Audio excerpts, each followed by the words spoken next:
Oh, okay. So people think that my knees are bad from a lot of running, and they're wrong. I wasn't born healthy. I wasn't born with some great body alignment, some great, I have sickle cell. I have all kind of shit. I have all kind of health issues, all kind of, I'm fucked up. So I had a choice to make. And the choice was, growing up, okay, this hurts, that hurts. We can just sit down and do nothing. Or we can see how far we can push the human body. So on that journey, as I started getting more and more into my mind and start realizing that what I'm capable of doing, my mind got stronger. So the pain in my knees, while it sucked, I've been doing it for so long. It was like it became my new norm. Like, okay, my knees hurt, fuck it. Stop, and I call it like stop feeling sorry for yourself, but you sometimes have to ignore your feelings. I'm going to send Jamie a picture of your knee. Oh, no, do it. I think Jamie has some... Do you have a picture of his knee, Jamie? Did I ever send it to you, Jamie? I have it here. Hold on. Let me but keep going. No, so it's like, for me, I made a decision, and my decision was to be the best person I could. And I basically, a lot of mornings I wake up and say, fuck your feelings. And that doesn't mean like, don't take it literally, fuck your feelings. But sometimes you have to go beyond what you're feeling. And my knees were fucked, but guess what? I wanted to run. And I knew that, okay, you can get knee replacements, this and that. Like I said, it wasn't because I ran too much. People always want to say, oh, man, you ran so much so you fucked up your body. You don't want to be like David Goggins. I hear it all the time. You don't want to be like David Goggins.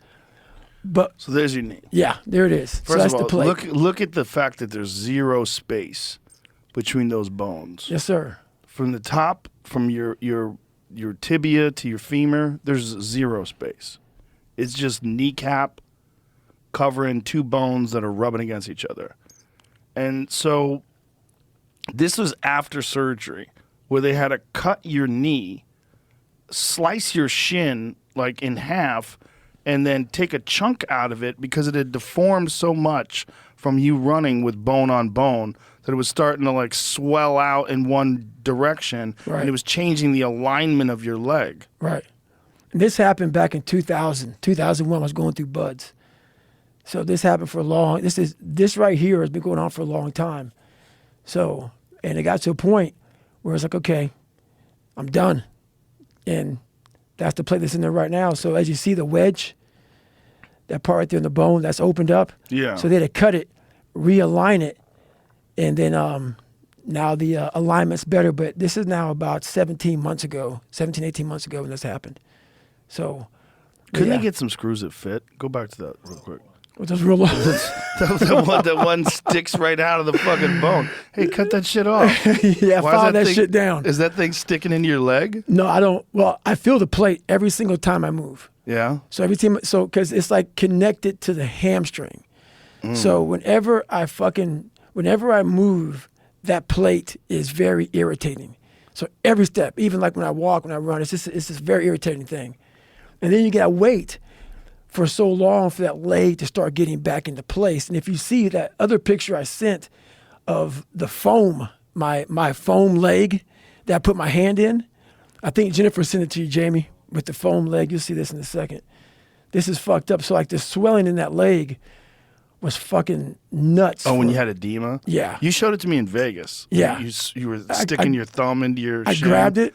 Yeah. Yeah, so it was pretty nuts. But once again, it's just things I was willing to endure to get. Yeah, that's it right there. So that's just all post-surgery swelling. Yeah. So when the doctor said this to you, and he said, "Look, this is how fucked up your knee is." Mm-hmm. Did he say you need a replacement? What was he saying? Basically, I had two options. So I went to the first guy, had the surgery done. That's in the book. I talked about that.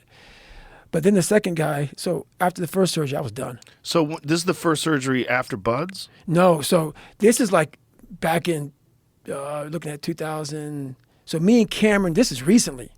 So I didn't have any surgery going through buds. Really? I didn't have any surgery at all. So I went through, in 2001, I fucked up, 2001, whatever it was, I messed up my leg real bad in Hell Week, kept on going on it. Just kept on going, What did you do to it in Hell Week? It was like I fucked it up somehow, like running or whatever. I have it in Can't Hurt Me. But it was, I think the boat, I fell, it twisted, but over a period of time, it got worse and worse and worse. So I was getting like Toradol shots every day.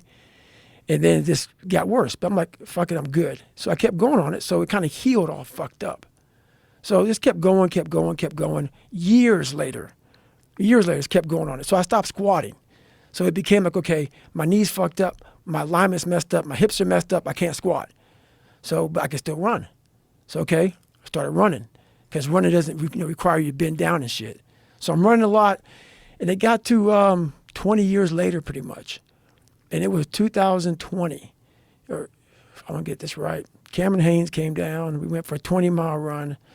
My knees were fucked up for like 10 years. Long story short, it was like, okay, man, I got to get this thing looked at. So when it got looked at, the doc was like, oh, we can go in there and just do a quick little fucking, cleanup job. And the cleanup job wasn't so quick. Guy was breaking tools and shit, fucking up, like literally broke tools. And I have it in there. He was breaking tools. I talked to him. I know. He told me your meniscus was the hardest meniscus he's ever experienced in his life. He's like, dude, he goes, I didn't know that meniscus could get that way. He goes, like, he's not human.